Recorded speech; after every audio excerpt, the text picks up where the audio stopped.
آخر میں یہ بتائیے گا کہ اگر آج کوئی نوجوان جو ہے وہ یہ سمجھتا ہے کہ جی میں اپنے آپ کو گناہوں سے دور کرنا چاہتا ہوں، کیونکہ اکثر مطلب علم پہ تو وہ بعد میں آئیں گے، صحبت پہ بھی آئیں گے، وہ گناہوں کو چھوڑنا چاہتا ہے، کوئی ایسا نوجوان جو گناہوں میں بیچارہ ڈوبا ہوا ہے جی سر سے پاؤں تک، اس کو نہیں سمجھ آ رہی، ہم باتیں کر رہے ہیں، وہ کہتے ہیں آپ تو بہت مفتی ہیں، علامہ ہیں، یہ ہیں وہ ہیں، میں یہاں تک کیسے پہنچوں، میں کیا کروں؟ اس کو ہم گناہوں سے نکالنے کے لیے کیا مشورہ دے سکتے ہیں؟ دیکھیے دو چیزیں ہیں اس میں. نمبر ایک یہ کہ عمومی طور پر گناہوں سے بچنے کے لیے تو ایک طریقہ ہے صحبت چینج کرے اپنی. وہ جی جیسے حدیث میں آتا ہے کہ ایک شخص نے 99 انسانوں کو قتل کیا، بخاری مسلم کی حدیث ہے. آپ صلی اللہ علیہ وسلم نے فرمایا کہ وہ ایک عالم کے پاس گیا تو ان عالم نے کہا کہ 100 کو قتل کیا تھا اس نے، تو ان عالم نے کہا کہ انطلق الی ارض کذا وکذا فإن بها اناسا یعبدون اللہ فاعبد اللہ معهم، اس سرزمین کو چھوڑ کے فلاں جگہ جاؤ، وہاں لوگ اللہ کی عبادت کرتے ہیں، وہاں رہو. یعنی توبہ تو کرو مگر یہاں نہیں، یہ جگہ چھوڑ دو. بالکل.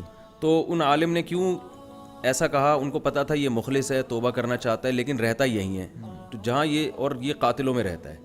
تو آج اس نے 100 انسانوں کو قتل کیا، آج توبہ کرے گا، کل کوئی تھوڑی سی لالچ دے گا، پھر ایک اور کو مار دے گا، تو یہ توبہ پر قائم نہیں رہے گا. تو انہوں نے ماحول چینج کرنے کا حکم دیا. تو ایک عمومی طور پر اب 100% تو ماحول چینج کرنا ہمارے لیے ممکن نہیں ہے. کوئی ایسی جگہ نہیں ہے کہ ہم پاکستان چھوڑ کے فلاں آپ کہیں جائیں گے تو پاکستان سے بدتر ہی ہوگا، وہ تو خراب ہی ماحول ہوگا، اچھا نہیں ہوگا. تو اب اس میں یہ ہے کہ علماء کے ساتھ بیٹھا جائے، ان کے بیانات سنے جائیں، یا تبلیغ جماعت کا ایک نیٹ ورک ہے مضبوط ہے، وہ 3 مہینے 4 مہینے لگوا دیتے ہیں، یا اور بہت ساری دینی تنظیمیں کام کر رہی ہیں. آپ ماشاءاللہ بڑا خاندانی کام کر رہے ہیں. میں جو ہے نا وہ ناظرین کو یہ بتاتا چلو، ان کی میں نے کارگزاری سنی آدھا گھنٹہ، اور بہت خاندانی کام کر رہے ہیں ماشاءاللہ. صحبت تبدیل کرنے کے لیے ان کی شاگردی میں بھی آپ آ سکتے ہیں، ٹھیک ہے نا. تو اس سے بھی بہت فائدہ ہوگا، ان کے نیٹ ورک سے آپ لوگ جڑ جائیں. تو یہ تو عمومی ہے. اور ویسے جو ہے نا، جب جیسے کوئی خاص گناہ جس میں لوگ مبتلا ہوں تو اس میں ایک الگ بھی لوگوں کو گائیڈ کیا جاتا ہے. مثال کے طور پر کوئی زنا میں ہے تو وہی اس کا حل یہی ہے بھائی شادی کرے وہ، کیونکہ آپ سیکشول ڈیزائرز تو آپ کی کم نہیں ہوں گی نا ختم ہوگی. آپ روٹی کھا رہے ہیں تو وہ ہوں گی، تو اس کا حرام راستہ چھوڑ کر حلال کی طرف آئیں. ایک آدمی کو شدید بھوک لگ رہی ہے اور وہ چوری کر رہا ہے روٹیاں، تو میرے پاس آئے گا، میں کہوں گا بھائی تو پیسے کما اور خرید کے کھا لے. نہیں ہے پیسے تو چل میں تیری مدد کر دیتا ہوں. تو جو کام جائز طریقے سے ہو سکتا ہے وہ حرام کی طرف کیوں جا رہے ہو؟ تو جو فوش فلمیں دیکھ رہے ہیں انٹرنیٹ پر اور یہ سب بےہودگی کر رہے ہیں، تو بہت ہی معذرت کے ساتھ اسلام نے اس میں بہت معذرت آپ سے بھی کر رہا ہوں، بھابھی سے بھی کر رہا ہوں، کہ اسلام نے اتنی گنجائش دی ہے کہ جس مذہب میں 4 بیویاں رکھنے کی اجازت، تو اس میں کیا ضرورت ہے گند میں منہ مارنے کی؟ نکاح کرنا پیغمبروں کی سنت ہے. موسیٰ علیہ السلام کی 4 بیویاں تھیں، سلیمان علیہ السلام کی پتہ نہیں کتنی تھیں، اور ایسا ہمارے نبی نے 9 بیویاں رکھی ہیں. تو پیغمبروں کی تو سنت ہے یہ تو گورے نے ہمیں یہ پٹیاں پڑھا دی ہیں. اور جو ہے وہ زیادہ سے کریں، ان کے حقوق بھی ادا کریں. آپ معذرت پیشگی بہت دفعہ کرنی پڑتی ہے. تو کوئی خاص گناہ میں کوئی مبتلا ہونا تو اس کا حل پھر آلٹرنیٹ بتایا جاتا ہے، اور ہر چیز کا آلٹرنیٹ موجود ہے.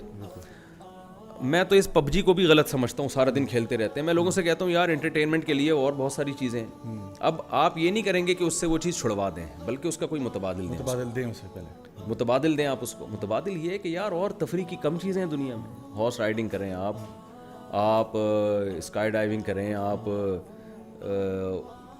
تفریح کریں، گھومیں پھریں، بالکل صحیح ہے نا، مری جائیں، آپ کرکٹ کھیلیں، آپ بیڈمنٹن کھیلیں، اور اس سے آپ کو خوشی ہوگی، مزہ آئے گا اس میں. تو بہت ساری تفریح کی چیزیں ہیں وہ آپ استعمال کریں. تو جو بھی کوئی نشے کا عادی ہے تو نفسیاتی ڈاکٹر نشہ چھڑواتے ہیں. میں خود بہت سے بیماری جو اس طرح کی برائیاں ہوتی ہیں ان کو نفسیاتی ڈاکٹروں کا بتاتا ہوں کہ اس میں آپ کی جو صحیح گائیڈ کر سکتا ہے آپ کو، وہ نفسیاتی ڈاکٹر کرے گا. وہ کیونکہ یہ فیلڈ ڈاکٹروں کی ہے. وہ آپ کو اس نشے نے آپ کی باڈی کو کتنا ڈیمیج کیا ہے، فوری چھوڑنے سے آپ کو فائدہ ہوگا نقصان ہوگا، کتنی کوانٹٹی آپ کو لینی پڑے گی، اور اس کے آلٹرنیٹ کیا ہے. تو یہ ڈاکٹروں کی فیلڈ ہے. تو میں بہت سے نشے کے مریضوں کو ڈاکٹروں کے پاس بھیج دیتا ہوں. تو یہ یعنی اس میں کچھ جو ہے نا، جس کی جو بیماری ہو یا جس میں جو برائی ہو تو پھر اس کو اسی برائی کے حساب سے. لوگ عشق کے مریض بھی ہوتے ہیں دنیا میں. کسی لڑکی کا عشق ہو گیا اور وہ پاگل ہو رہا ہے. ابھی ایک خودکشی کی ویڈیو دیکھی میں نے، اللہ تعالیٰ وہ لڑکی کے عشق میں گولی مار دی اس نے اپنے آپ کو. تو یہ بھی ایک بیماری ہے. تو ان لوگوں کا بھی علاج ہوتا ہے. ان کو ایک خاص طریقہ بتایا جاتا ہے، بھائی اس سے تمہارے دل سے یہ اصل تو یہ ہے کہ شادی کر لو، لیکن سامنے والا راضی نہیں ہے. جب راضی نہیں ہو تو زبردستی تو نہیں ہوگی نا. تو پھر اس میں یہ کہ بھائی ختم کرو, اپنے دل کو ہٹاؤ یہاں سے. اللہ تعالیٰ ہٹ نہیں رہا تو آؤ, ہم آپ کو طریقے بتاتے ہیں, انشاءاللہ ہٹیں گے, آپ کا دماغ وہاں سے ہٹ جائے گا. لیکن کوئی بندہ چاہے نا, وہ چاہتا ہی نہیں ہے نا.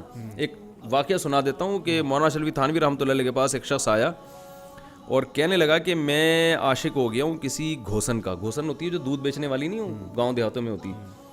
تو انہوں نے کہا کہ اچھا ٹھیک ہے, میں تیرا علاج کرتا ہوں. تو علاج میں پہلی بار تو علاج کے لیے آیا, انہوں نے کہا میں علاج کرتا ہوں. تو پہلا تو اس میں یہ ہے کہ تو اس کے پاس دودھ لینے کے لیے نہیں جائے گا, اچھا, اور اس سے کبھی بات نہیں کرے گا. تو اس نے کہا یہ نہیں ہو سکتا, مجھے تو دودھ کی ضرورت نہیں ہوتی, میں صرف اس سے بات کرنے کے لیے دودھ خریدنے جاتا ہوں, تو یہ نہیں ہو سکتا. تو ان کے پاس ایک ڈنڈا تھا, انہوں نے اٹھا کے اس کو لگایا, اچھا, یا تھپڑ مارا زور سے, اور کہا کہ تو آیا علاج کرنے کے لیے, اور جب تجھے کوئی بات بتائی جاتی ہے تو تو کہہ رہا ہے میں نہیں کروں گا یہ, تو اس کا مطلب تیرا مقصد علاج ہے ہی نہیں. بالکل. تو اتنی زور سے تھپڑ لگایا نا, پہلے لوگ علماء کے تھپڑ چانٹے کھا لیا کرتے تھے.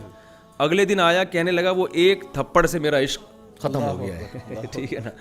تو جو علاج کرنا چاہتا ہے اس کا علاج ہوتا ہے, لیکن وہ سمجھے کہ مجھ میں یہ برائی ہے اور یہ چھوٹ سکتی ہے, یہ ناممکن نہیں ہے. تو اس میں ہر ایک کو الگ طرح سے گائیڈ کیا جاتا ہے. مجھے صاحب ایک چھوٹا سا واقعہ میں بھی سنا دیتا ہوں. میرے پاس ایک لڑکا ہے جی, وہ کہتا ہے کہ مجھے جو ہے نا عشق ہوا ہے, اور اس کا مسئلہ یہ تھا کہ اس کو عشق ہوا تھا کسی ایسی خاتون سے جن کی پہلے سے شادی ہوئی تھی. اور اب ظاہری بات ہے, اس کو تو میں کچھ نہیں کہہ سکتا تھا کہ بھائی اب ان کے ساتھ اب آپ نے کیا کرنا ہے, کیونکہ کوئی یونیورسٹی کالج کا افیئر تھا. لڑکی کی جو ہے ماں باپ نے شادی کرا دی اس کی مرضی کے خلاف, لیکن بعد میں وہ وہاں پہ سیٹ ہو گئی, اس کا معاملہ ٹھیک ہو گیا. تو یہ بیچارہ پیچھے سے دل ٹوٹا لیے گھومتا شعر تھا. سناؤں جی, دل کے ارماں آنسوؤں میں بہہ گئے, ان کے بچے ہم کو ماموں کہہ گئے. یہ ہو گیا اس کے ساتھ. بالکل ایسا ہی ہوا جی. تو وہ جی بیچارہ بڑا غمگین میرے پاس آیا. میں نے سے کہا کہ پہلے میں نے بڑا اس کا کاؤنسلنگ کی بڑا سمجھایا بجایا اس کو, لیکن وہ نہیں سمجھا. تو مجھے لگا شاید یہ کوئی جنات والا مسئلہ ہے, کیونکہ اس کے اوپر نا واقعی کوئی جن چڑھ گیا. تو میں نے کہا تو میرے گھر آؤ اور ہم آرام سے بیٹھ کے سورۃ البقرہ کی تلاوت سنتے ہیں, اور ٹی وی پہ لگا کے ترجمے کے ساتھ تمہیں سناؤں گا. تو ہم آئے جی, ہم 2.5 گھنٹہ جو ہے نا وہ سورۃ البقرہ کی تلاوت آرام سکون کے ساتھ ہم سنتے رہے. جب سورۃ البقرہ کی تلاوت ختم ہوئی تو میں نے کہا کہ اچھا کچھ فرق پڑا. تو کہتے ہیں ضیاء بھائی الحمدللہ میری طبیعت بہت بہتر ہے. کہتے ہیں لیکن ضیاء بھائی میں اس کو نہیں بھول سکتا. میں نے کہا یار تیرا علاج اب جوتے ہے, کیونکہ مجھے اس کے علاوہ کوئی علاج نہیں آتا. میں نے کاؤنسلنگ بھی کر دی, تجھے قرآن سنا دیا, سب کچھ ہو گیا, اب کوئی علاج نہیں ہے. تو واقعی میں دیکھیں اس کا بہترین علاج یہ ہے کہ اس کی جو معشوقہ تھی نا, اس کے جو بچے ہیں, ان بچوں سے بولو کہ ان کو ماموں کہا کرو, تاکہ اس کو ایک دفعہ سمجھ آ جائے. وہ پھر صحیح ہو جائے گا. 3-4 سال انتظار کرے یعنی کہ. تو مجھ سے بہت بہت شکریہ آپ کا, ماشاءاللہ آپ نے آج ہمیں جو ہے نا شو میں جوائن کیا. میں اپنے آج آڈینس کو بھی کہنا چاہوں گا کہ الحمدللہ آج ہم نے کوشش کی ہے کہ آپ کے سامنے کچھ ایسے مسائل کو سامنے رکھیں جو کہ یوتھ کو نارملی فیس کرنے پڑتے ہیں, اور ہم اس فتنے کے دور میں اپنے آپ کو کیسے ان سے باہر نکال سکتے ہیں. اگر ہم میں سے کوئی بھی شخص ایسا ہے جو گناہوں میں مبتلا ہے, یاد رکھیں کہ اللہ تعالیٰ بہت معاف کرنے والا ہے. اللہ تعالیٰ فرماتے ہیں قل یا عبادی الذین اسرفوا علی انفسہم لا تقنطوا من رحمت اللہ ان اللہ یغفر الذنوب جميعا. اللہ تعالیٰ فرماتے ہیں اے میرے بندو جنہوں نے اپنی ذات کے ساتھ ظلم کیا ہے, اللہ تعالیٰ کی مغفرت سے مایوس نہیں ہونا. کیوں؟ کیونکہ اللہ تعالیٰ تو تمام گناہوں کو معاف کر سکتا ہے. تو اگر آپ توبہ کرنے والے بن سکتے ہیں, میرا پیارا رب معاف کر سکتا ہے. اللہ تعالیٰ فرماتے ہیں ان اللہ یحب التوابین و یحب المتطہرین. یقیناً اللہ محبت کرتا ہے ان گناہ گاروں سے جو توبہ کر لیں. تو اگر آپ کی زندگی میں ایسے پرابلمز ہیں, کمپلیکیشنز ہیں, آپ کسی بھی گناہ میں ملوث ہیں, اور آپ کو لگتا ہے کہ شاید میرے لیے چینج کرنا پاسبل نہیں ہے, تو یقین کریں کہ اللہ تعالیٰ بہت رحمان و رحیم ہے. اللہ تعالیٰ اسی انتظار میں ہوتا ہے کہ کب میرا بندہ جو ہے لوٹ کے میرے پاس واپس آئے گا. تو آج اپنی زندگی کا پہلا دن سمجھ لیں. اگر آپ نے یہ ویڈیو غلطی سے بھی دیکھ لیا تو چلیں الحمدللہ, آپ سمجھیں کہ آج میری زندگی کا پہلا دن ہے. آج سے میں اپنی لائف کو ٹرانسفارم کروں گا, آج سے اپنی لائف کو چینج کروں گا, اور انشاءاللہ نبی کریم صلی اللہ علیہ وسلم کی حدیث ہمارے سامنے, آپ نے فرمایا جو شخص اللہ کی طرف چل کے آتا ہے اللہ اس کی طرف دوڑ کے آتا ہے. انشاءاللہ آئی ہوپ کہ آج کے سیشن سے آپ کو فائدہ ہوا ہوگا.